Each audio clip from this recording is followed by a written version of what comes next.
Kamala Harris raised the price of American energy. Michigan suffered. You suffered. Good American jobs suffered, but you know who made a lot of money? Kamala Harris's donors, the people who benefit from some of these green energy scams where they do things like, build windmills in salt water off the coast of Nantucket, and of course they fall apart and get washed up ashore, right? Crazy stuff. Now, when she forced Americans, using your tax dollars, by the way, to buy EVs made in China, it made Michigan a whole lot poorer, but it made the green energy lobby a whole lot richer. And this is a theme with Kamala Harris. I don't know if you noticed, but every time she makes a decision that makes us poorer or makes our country weaker, there is somebody standing behind her who benefits. Just for example, when she let in millions of illegal aliens, it made our communities less safe, but it did give the Democrats a lot of voters. And they're trying to give illegal aliens the right to vote in major cities all across this country.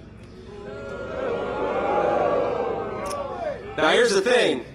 On November the 5th, this great betrayal from Kamala Harris is going to stop because we're going to elect Donald J. Trump, President of the United States.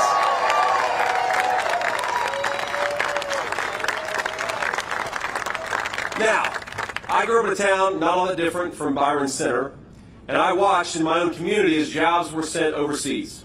And of course, it's not just people's checkbooks that suffer when they lose a good manufacturing job or they lose a good job in any industry. I remember seeing friends whose parents never fought but start to have their marriages unravel under financial stress from a lost job. I saw families torn apart as China built its middle class on the back of the American middle class.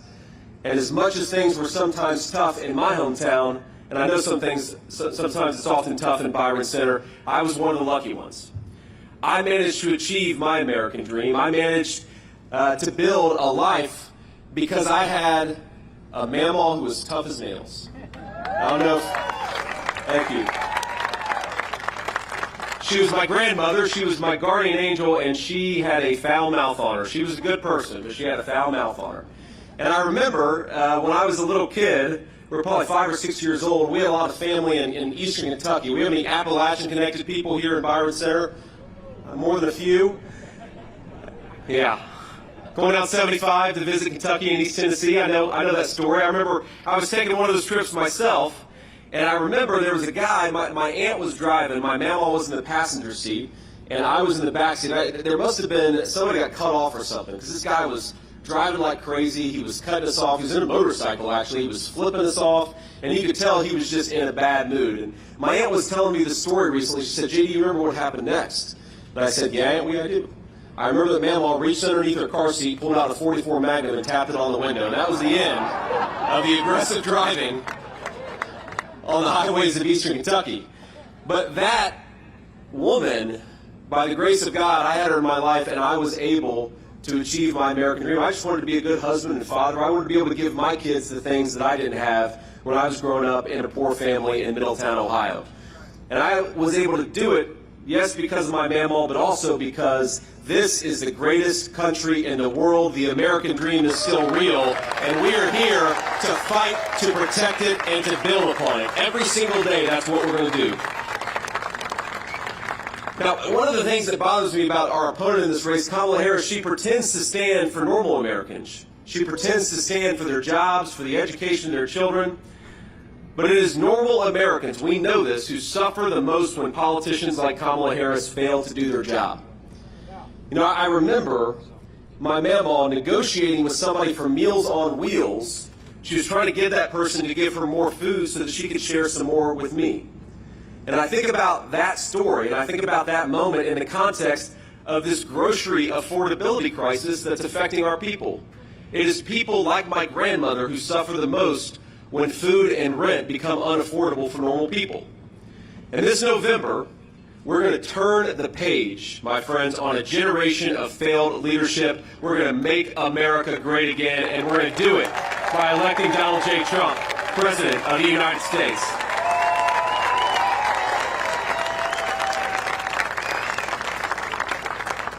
Now, that's the most important thing, of course, is the top of the ticket, because we all know the president controls so much in this country. we're also going to need a lot of help up and down the ballot. So I want to introduce a few people who are great Michiganders, who are great American patriots, and they are fighting every day for you and for this state. I want to start out with Michigan Senate Republican leader Eric Nesbitt. Where's Eric? There's Eric right here. Beautiful family, by the way, two beautiful kids. We have a Republican candidate for Michigan's 3rd district. I understand Paul Hudson's going to win this race, right, Paul? Where's Paul? There's Paul right here. We've got Representative Brian Mass, the great Brian Mass.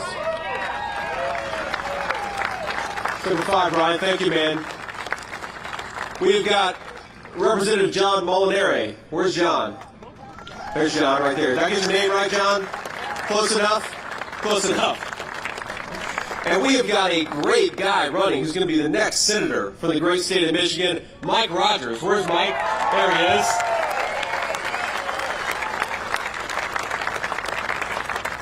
Now let's just compare the record of failure of Kamala Harris with the record of success of Donald J. Trump. President Trump created the strongest economy in history, at least within living memory of this country. Before the pandemic, in 4 years, America gained 7 million new jobs. Isn't that crazy? 7 million new jobs in just 4 years. Unemployment dropped to the lowest rate in 50 years. We lifted more than 10 million people off of welfare, and household income soared to a new record. And after losing in the previous 2 administrations, one Democrat, one Republican, we lost 60,000 American manufacturing jobs. 60,000 factories under the 2 previous administrations, and under 4 short years of President Trump's leadership, we built 12,000 new factories. That is what we can achieve when America's leaders put the citizens of America first. Now, after COVID, President Trump set America on the path to a powerful, inflation-free recovery. All Kamala Harris had to do was leave it alone. And by the way, while we're on the topic of Kamala Harris, we've got some of our friends in the media. I just can't quite get over how dishonest the American media is about Kamala Harris. Isn't that the craziest thing? Now, we have to remember, for 3.5 years, people like Elisa Slotkin, who's running for Senate here in Michigan, and Democratic leaders all across the country, they would say things, and the American media would back them up, that President Biden, for 3.5 years, he's as sharp as he's ever been. He's sharp as a tack. Remember that? The American media act for 3.5 years like this guy was Albert Einstein. And now they want to tell us that Kamala Harris is the second coming of Abraham Lincoln. We don't buy it. We don't believe it. What she actually did, what the actual record is that she inflicted the American people with the worst affordability and inflation crisis in generations. Now, this is not rocket science, my friends. When inflation happens, when the government spends and prints money that we don't have, that makes your hard-earned money worthless. And that makes Kamala Harris directly responsible for this inflation disaster because she cast the tie-breaking vote on nearly $2 trillion in reckless spending. Not just that, she then cast another tie-breaking vote on a radical left-wing spending wish list which spent millions and billions of dollars on green energy scams. That was another couple $1 trillion. And while they weakened the dollar, Biden and Harris cracked down on American energy. That is a recipe for the terrible affordability crisis that we have on this country. You combine that with the regulatory agenda, you combine the energy problems, you combine the trillions of dollars in reckless spending, and you have got inflation into the stratosphere.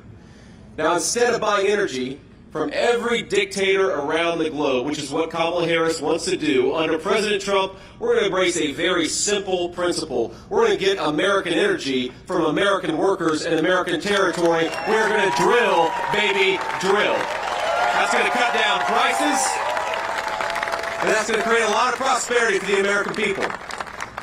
Now, Kamala Harris and her Democrat friends, they didn't just shut down American energy, print trillions of dollars, they also extended, we forget this, the economy-crushing lockdowns, and then they overran the country with tens of millions of illegal aliens.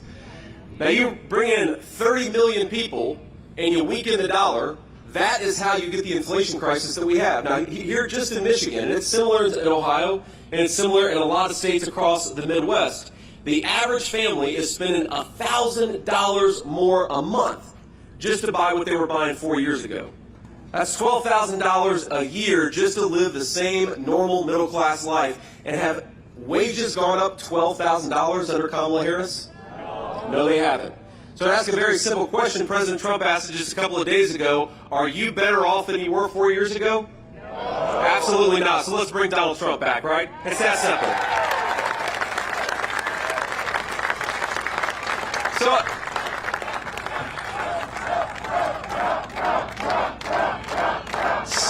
Thank you. So under Kamala Harris, gas prices are up 50%.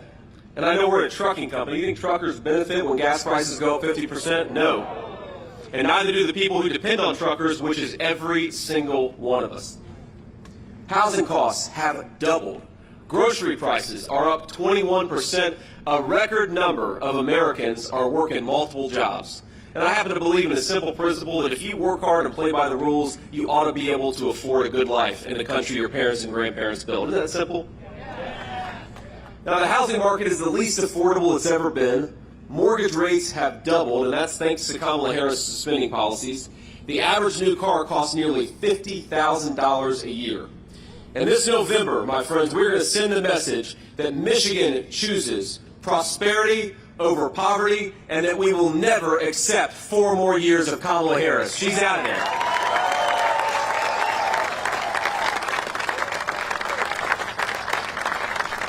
But inflation isn't the only scourge that Washington and Kamala Harris have inflicted on American workers. In fact, let's talk about the news of the day. Just a few days ago, Stellantis announced that it was going to permanently cut nearly 2,500 proud Michigan auto workers who make the iconic Ram 1500. Did you all hear that? Now, Kamala has done nothing. Now, remember when Donald Trump, when American businesses threatened to shut down factories and move them to Mexico and China, remember what Trump did? He picked up the phone and said, if you do that, I'm going to introduce you to a little word called the tariff. And a lot of American workers benefit because he was willing to fight for the interests and for their American jobs. Now, her policies have been decimating the American auto industry for years. You have to remember, this is the woman who voted to preserve NAFTA, to extend NAFTA, the very trade deal that sent American auto jobs to Mexico by the tens of thousands and turned American dreams into nightmares. She supported these EV mandates that taxed you, took your money, and sent it to electric vehicles that are made in China instead of made right here in the state of Michigan, destroying thousands of Michigan auto jobs in the process. And it's not just the car jobs themselves. Y'all know this. It's the carburetors. It's the transmissions. It's the people who are making the components. They are the ones who suffer when Kamala Harris sends your tax dollars to Chinese-made cars. Well, Kamala Harris now is standing here in Michigan asking us for a promotion. I think it's time to say to Kamala Harris, no thank you. You are fired.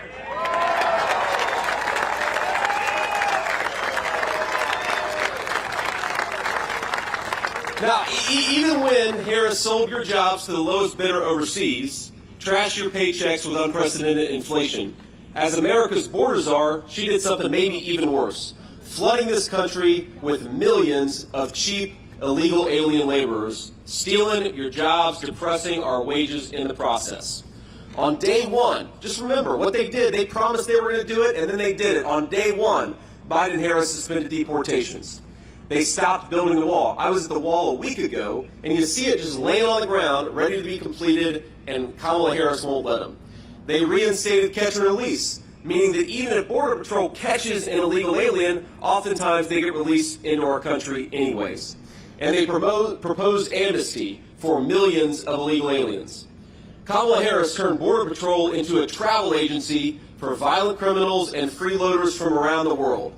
Now, President Trump and I have a different message. If you're in this country illegally, start packing your bags because Donald Trump is going to send you home.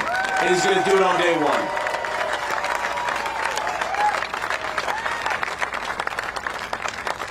Now, we're in this incredible company and we're at this incredible company. And I want to introduce just a few people who make this place possible, people who've been building American dreams, some of them for over a half a century. So we've got the great Mary Jane Cordes. Mary Jane, thank you so much for having me. I love you. It's great to have you. Thank you. Now, she's the co-founder of Cordes Inc., and her sons, Steve and Charlie, now run this company. And sadly, after nearly 60 years in business, they're struggling to keep the company afloat under Kamala Harris. So I'm going to ask, if it's not going to embarrass them too much, Steve and Charlie, would you both come up and tell your story a little bit?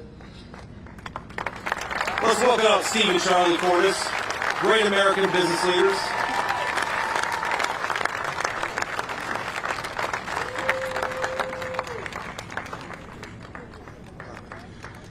Yeah, JD's right. The last 4 years with fuel prices, inflation, we just have to work so hard. Steve and I are here all the time.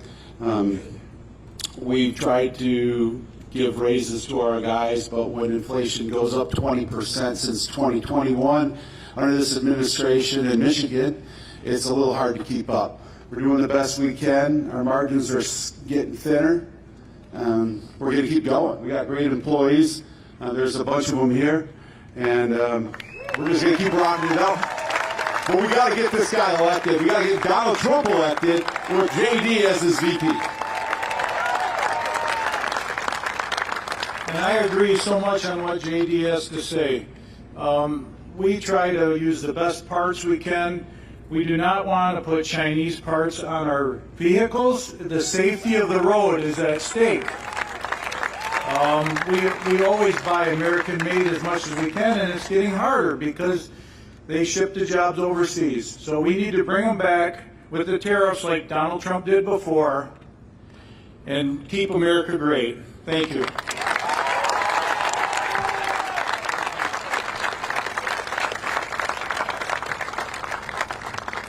Well, I thank you all so much, and thanks so much for what you're doing. And isn't that crazy to think? You've got great American entrepreneurs who want to buy American, and it's getting harder and harder because Kamala Harris means that there's fewer and fewer things being built in this country. What a disgrace. We can do so much better. We got the best workers, the best people. We've got the best country. We just need American leaders to stop screwing it up.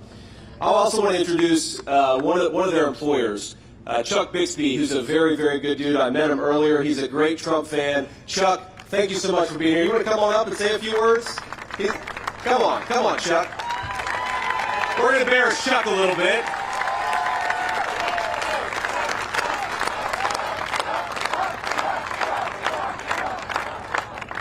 As I all said before, we need him.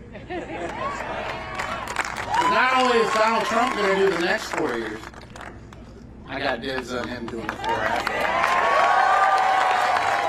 You're welcome. Yep, I see it. We're there. Everybody get people out, get them to vote. The more votes that we can get out, the harder it's going to be for them to cheat. Yeah. Everybody have fun.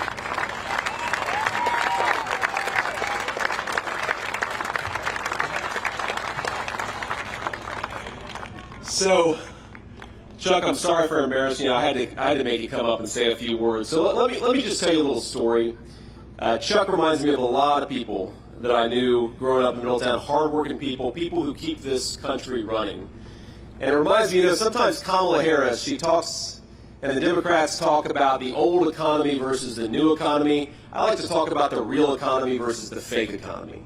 And the real economy is for the people who build things with their hands, who get it to our stores, who transport it from one place to another. Chuck is working in the real economy. Without a lot of American workers like him, this country would be screwed. So thank you, Chuck. Thanks for what you do.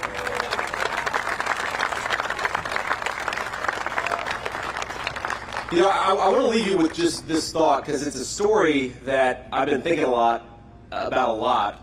I've been on the campaign trail as the vice presidential nominee for all of about 4 weeks, and what an honor it is. But not long ago, I met a woman on the campaign trail, and she told me a story that really stuck out to me. She is a nurse, and her husband is recently retired. They're just middle-class people raising their grandchildren for reasons she didn't explain to me, but I'm sure all of us can guess why she's raising her grandchildren. And though this woman hasn't had an easy life, she told me about her home and her family without an ounce of complaint or resentment. Now, she wasn't angry at Kamala Harris for firing thousands of American healthcare workers for refusing to get a vaccine. She wasn't mad about that. She wasn't angry at her grandchildren for depriving her of an easy retirement because she's a little on the older side and now she's got to take care of these grandkids. And she wasn't even angry at her daughter for leaving her an unexpected set of kids to care for. She lived her life, she cared for her family, and she did it without a hint of complaint. Now this, my friends, reminds me of my grandmother. This is the American spirit. A woman who does her duty, she does it well, and she doesn't expect a handout for doing it. God bless her.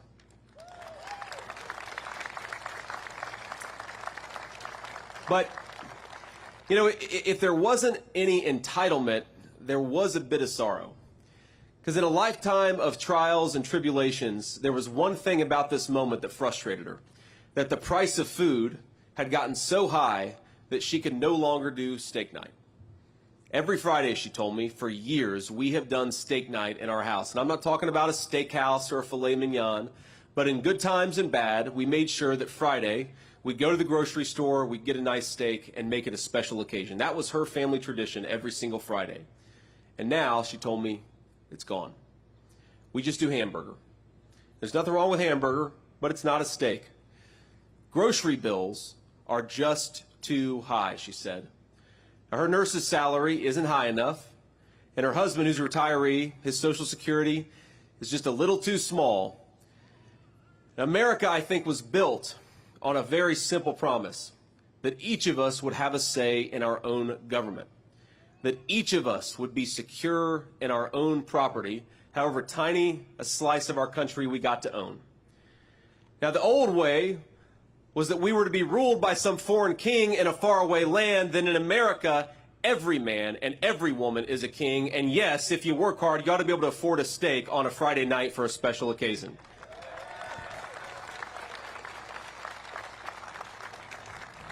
Now, I was listening to Kamala Harris give a rally recently because she doesn't talk to the media. She just talks behind a teleprompter. We're going to take some questions from the media after this, as a matter of fact. But she said she's going to tackle the affordability crisis affecting American families on day one. Think about that. Kamala, day one was January of 2021. Day one was 4 years ago, Kamala Harris, and because of your policies, too many children can't afford a nice meal, too many children have been killed by fentanyl, too many grandparents are raising kids they didn't plan for, and too many families can't afford a special meal on a Friday night. Now, the media, our friends in the back, they make a lot of new noise, make a lot of news about the new tone of Kamala Harris's campaign. Have you seen this? They say, Kamala Harris, you can tell she's excited. But I'll tell you what she's excited about. She's excited that she just got a promotion without earning a single American vote.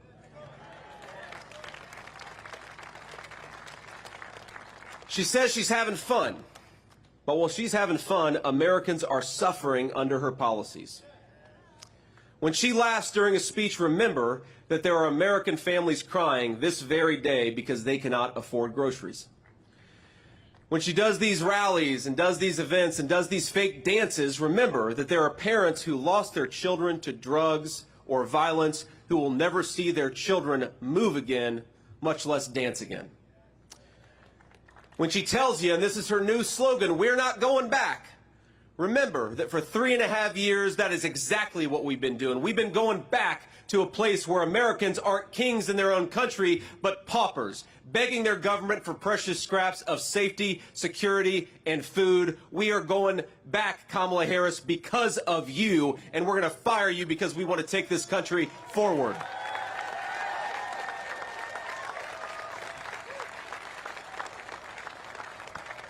Now, I cannot get over, my friends, about everything about her campaign is fake. A fake joy that comes from being promoted to a new position instead of using the position you already have to do your job and make the lives of the citizens of this country better. It's a fake ticket that never earned a single Democrat primary vote.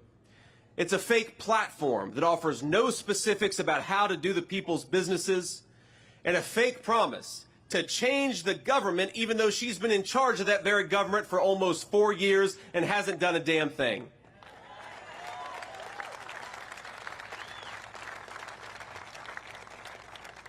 Donald J. Trump's campaign instead offers something very, very different. Not a fake optimism, but a very real hope.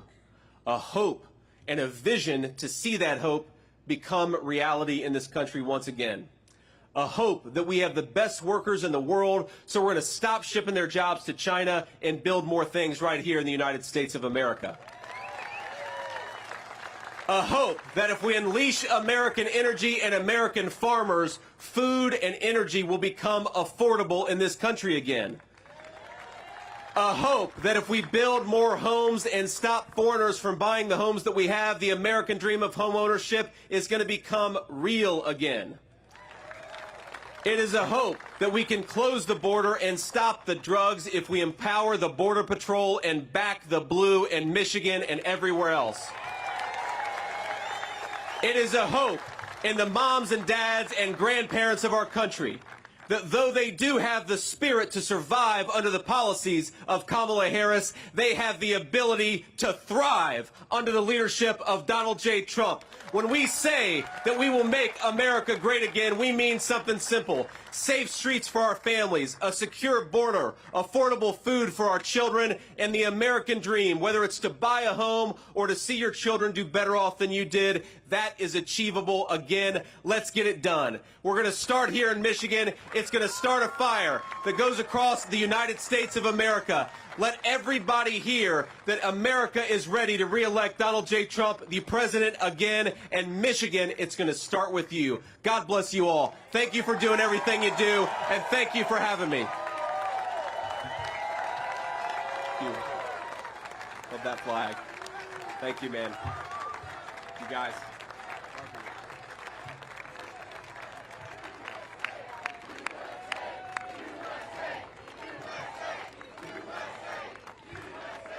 Now, I believe if y'all are willing to stick out the heat a little bit longer, we're going to do some interviews with some real news and some fake news. So I think we have some reporters up here in the front. And what I'd ask is that if you're a local reporter from Michigan, raise your hand first. I'd like to take your questions first, and then I'll go on down the line. So everybody, get ready because we're going to have some fun with the American media. Question in the air, especially if you're from Michigan. Anybody, any local reporters from Michigan? I guess maybe we got them all back here. Okay, they're on camera. Well, you'll catch on camera what I say. So we'll start with the person who's from Michigan but represents the national press.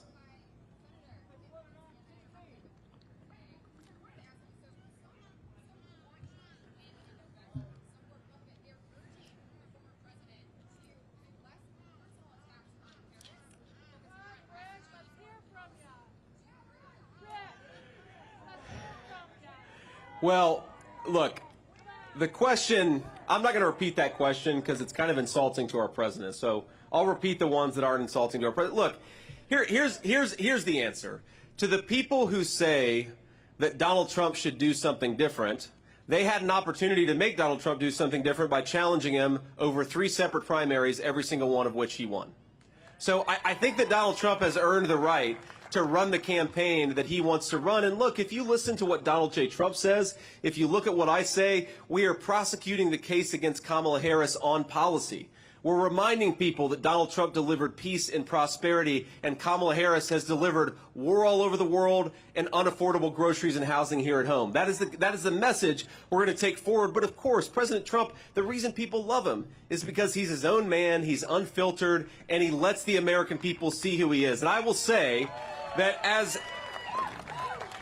as his running mate, I obviously can't always speak for the president, but I think I speak for the president. I think I speak for the American people in saying this, that we'd much rather have an American president who is who he is, who's willing to offend us, who's willing to tell us the truth, who isn't a fake who hides behind a teleprompter, but lets the American people see exactly who he is. So that's my view. Ma'am. Hi, I'm from Ohio. Oh, that's not a good thing in this crowd. She's from Ohio, ladies and gentlemen. But I will say, I have Michigan friends. we love our country enough that you guys are willing to give this Buckeye a nice warm welcome. So thank you guys, and God bless you. Ma'am. Senator Vance, thanks for taking my question. I'm Janice Heisel with the Epoch Times. And my question is, we do hear about costs of energy relating directly to grocery costs being up. What other steps besides drilling can the Trump-Vance administration take to lower those grocery prices for people? That's right.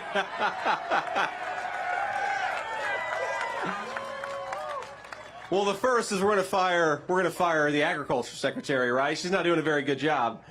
But look, a couple of things. First of all, drill baby drill is a big part of lowering the cost of food, because if you think about the farmers, that their tractors run on diesel fuel. To ship the food, they got to get it to go somewhere, and that requires fuel. The fertilizer, a lot of times, comes from natural gas. If we drill baby drill and take advantage of the incredible bounty of this nation, we are going to lower food prices in a very big way for American consumers. That's just a matter of fact. But the other thing that we ought to do is stop printing trillions of dollars that we don't have and sending it to China. We should keep our money right here at home. Build in America, buy in America, manufacture in America, and that gives Americans the wages necessary, but it also means that you're not printing a bunch of money, which makes our dollar more and more worthless. You do those two things, you can make food affordable again in this country. It's very simple. Great. Ma'am. What do you have to say when people say Kamala has an advantage over the young people's vote because she is popular on social media and TikTok? Well, look, I'd say the reason that Kamala Harris does a lot of social media, but we do a lot of social media too, but she doesn't have any ability to be unscripted. Why? What is she going to do other than play around on TikTok? She sure as hell isn't giving interviews. She's not standing before the American people answering questions, right? Now, at least from what I've seen, President Trump and I have great presence all across social media. He just did an interview with Elon Musk on X that had hundreds of millions of American listeners. It sounds like a lot of people in the audience. So I think we're doing great on social media. But my message to young people, I mean, look, I'm the only millennial, the first millennial in the history of a national ticket. And my message to young people is we want you to be able to build a life in this country. If you work hard and play by the rules, we want you to be able to afford a house. We want to bring mortgage interest rates down so that you can actually get a loan to buy that house. We want you to be able to raise a family if you so choose without having it destroy your checking account. And we have got the policies to make that happen. So I think that Kamala Harris, assuming that she can run this filtered campaign hiding behind a teleprompter, young people are smart. And they know that life has gotten more unaffordable under Kamala Harris. And the final point that I'll make is Donald Trump and I believe that America ought to be tough and America ought to have a strong foreign policy. But when people like Kamala Harris send our sons and daughters, our young people, to fight in stupid wars, it is the young generation that carries the burden of that. We're going to stop sending our young people to faraway lands. We are not the policemen of the world. We need to use our young people here at home as the resources that they are and not send them all over the world. And I think that hopefully is a message that's going to appeal. We're going to carry it forward and we're going to see how the chips fall. But look, I feel very confident we're going to win young people. We're going to win the whole country. Sir. The New York Times, I wanted to ask you about the latest economic news from this morning with inflation now being under 3%, the lowest rate since mid-2021. What is your sort of reaction to that news? Well, I think the crowd reaction says it all. Look, when they say that inflation is down, they mean from a baseline where groceries are already 30% more expensive than they were when Donald Trump was president. And they're not saying it's coming down. They're just saying it's not going up as fast as it was 3 years ago. That is not a reputation or a record to brag on. That's a record to be ashamed of. Why did it take them so long to get inflation to where it is, and why are prices so high? It's because Kamala Harris failed to do her job. So if they want to go around, and this is, it's funny.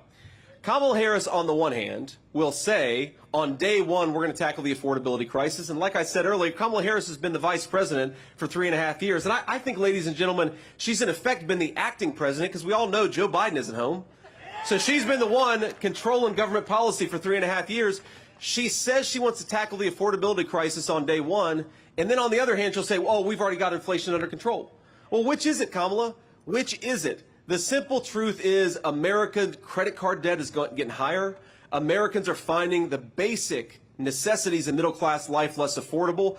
Americans are becoming, especially young people, are becoming paupers in their own country. If we don't do better, our young generation, they're not going to own anything. They're not going to have anything. They're going to be renters in the country that their parents and grandparents built. Inflation is a disaster. Kamala Harris does not have a leg to stand on.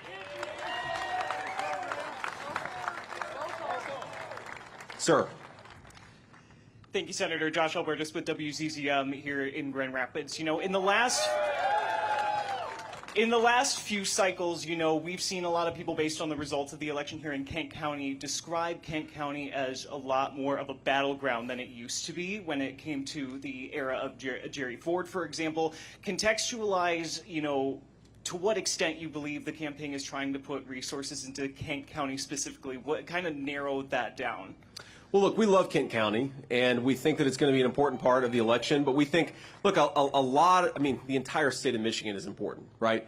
There are areas in Michigan like Detroit where we're not going to do quite as well as we want to, but we're going to put as much resources as possible because we believe there are a lot of voters in Detroit who want to vote for Donald Trump and JD Vance. We just got to get them to the polls, and we're going to work hard for every vote.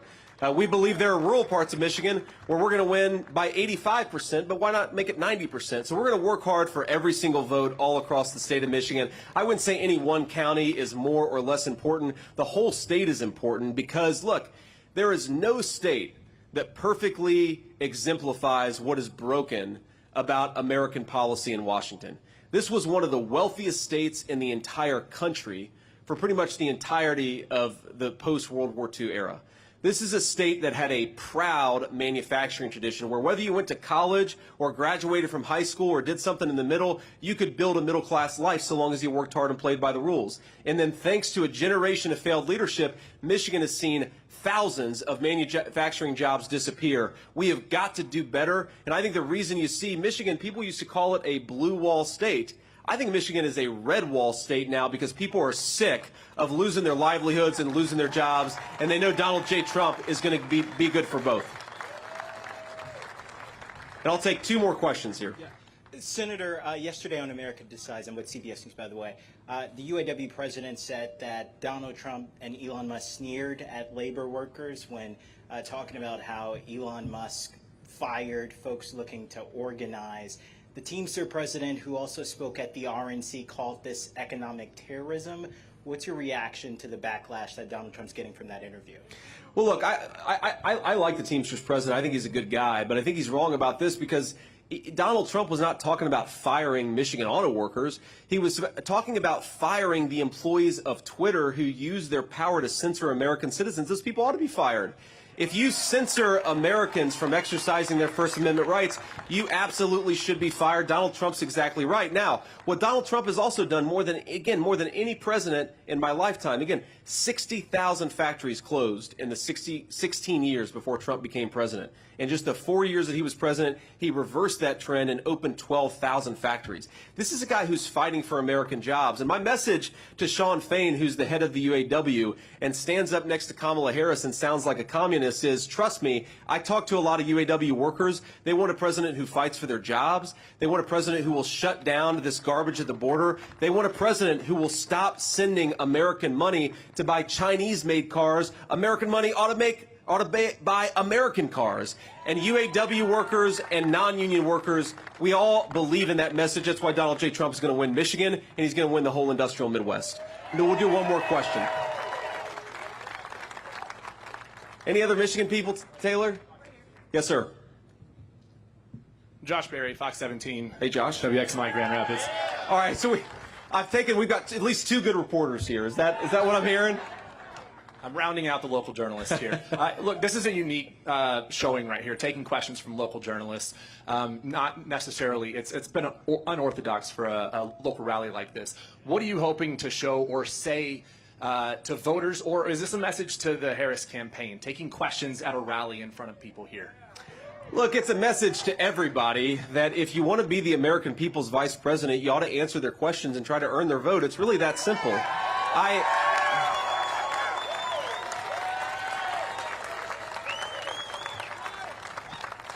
You know, you think about this, and I'm only 40 years old, but I've been in public life long enough to know that sometimes you need to explain certain things, or sometimes new things come up and you've got to answer people's questions. How are you going to address that issue, or how are you going to address this issue?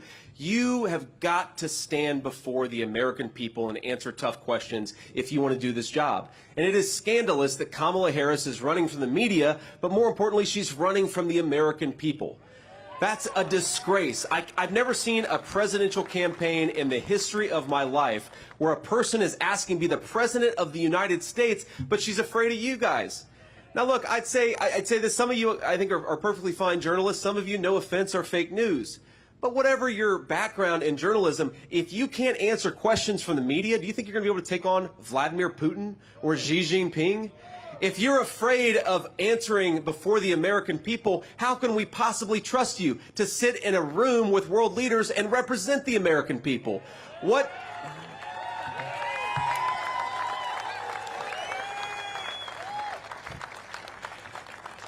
And I think what it shows is fundamentally Kamala Harris has no vision. She has no policies. Go to her website. Ask yourself, what is it that Kamala Harris wants to do for this country? And the answer is, she has no idea. None of us have any idea. What Kamala Harris is going to do for the American people is exactly what she's done for the last 3.5 years, which is fail. So we cannot give her a promotion. We've got to say, you are fired. God bless you all. Thank you so much for being here. Michigan, get out and vote. Get your friends and family to vote. Volunteer if you're able. I love you guys. I'll see you soon. We'll be back in Michigan quite a bit. God bless y'all.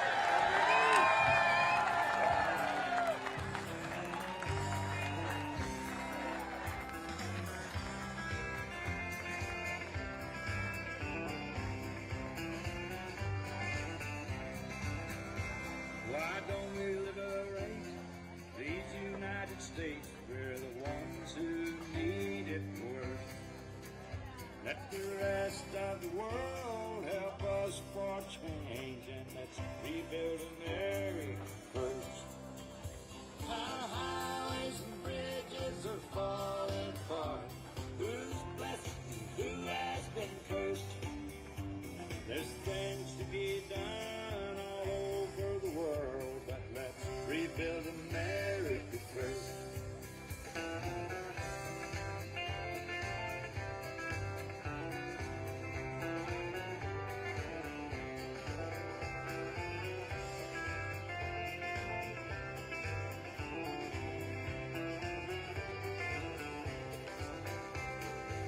Who's on the hill and who's watching the valley?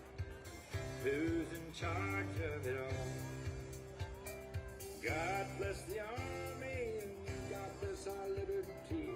That got the rest of it all. Yeah, men in position of backing away. Freedom is stuck in reverse.